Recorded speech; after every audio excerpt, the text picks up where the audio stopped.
Greetings, fellow podcasters and cohorts. This is Kevin Haywood.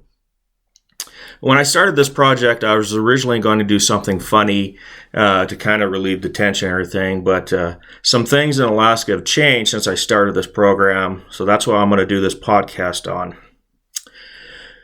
Recently in Alaska, we lost 2 emergency responders to suicide.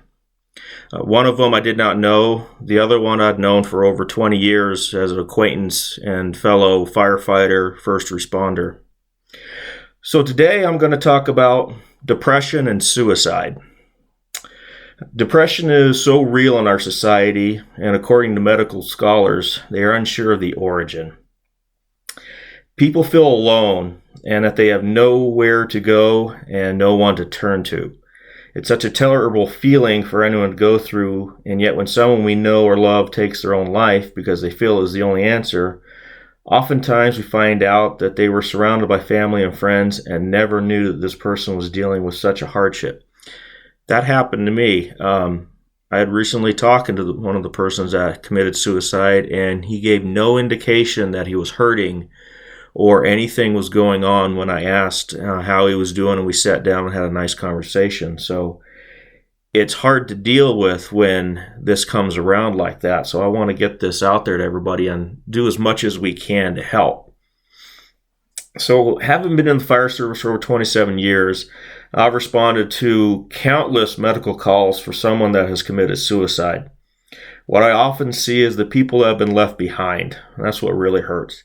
The people that sometimes beat themselves up for missing a clue or not knowing what the person was going through. The families and friends that search for answers and understanding that they may never get them.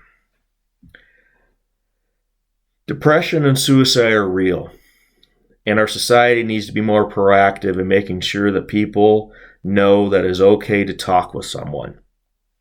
Be available. Society has at times attached a stigma that if you get professional help or counseling, that there's something wrong with you. Maybe society should consider that people want to live healthy and balanced lives, and if they can't do it alone, then seeking help is okay. Last year in the fire service, 243 fire personnel committed suicide. More than were killed in the line of duty doing their jobs. There are high suicide rates in police officers and firefighters. Is that because of all the things that they encounter in their career? It is becoming more and more prevalent that PTSD is a factor in police and firefighters. So how can one cope with depression? Well, this is my podcast, and this is what I want to get out there.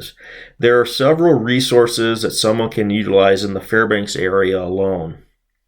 Such services are Hope Counseling, Turning Point Counseling Services, Clearwater Counseling, Sunrise Counseling and Therapy Services, and Fairbanks Biofeedback and Counseling. Additionally, Hope Counseling, Turning Point Counseling, Kathy Wieg and Lanford Psychology Services offer free counseling services for people who may not be able to financially afford it, but need the help. For students who are enrolled in the University of Alaska Fairbanks, they can seek assistance from the UAF Student and Health Counseling Center, and they can be reached at 907-474-7043. With the holiday season fast approaching, be sure to reach out to family and friends and make sure that they know how important they are in your life. No one will ever know for sure the life that you may be saving. Take the time to talk with someone, even if you are so busy that you don't have time to sit down and take a breath. This simple act of humanity can be life-altering. Many times I must tell myself to slow down and make time for people, especially in these hectic times. I know that everyone has heard the statement, treat people the way you would like to be treated. Please take a moment and think about that. What if you really needed to talk with someone and you tell them that you are too busy? That person may never reach out to you or anyone else again. So, thank you for listening to my podcast. I hope I got the information out there that can affect some people's lives. I know that the emergency services personnel and the local community are going through this right now, wondering what we could have done. So everybody's kind of thinking about that.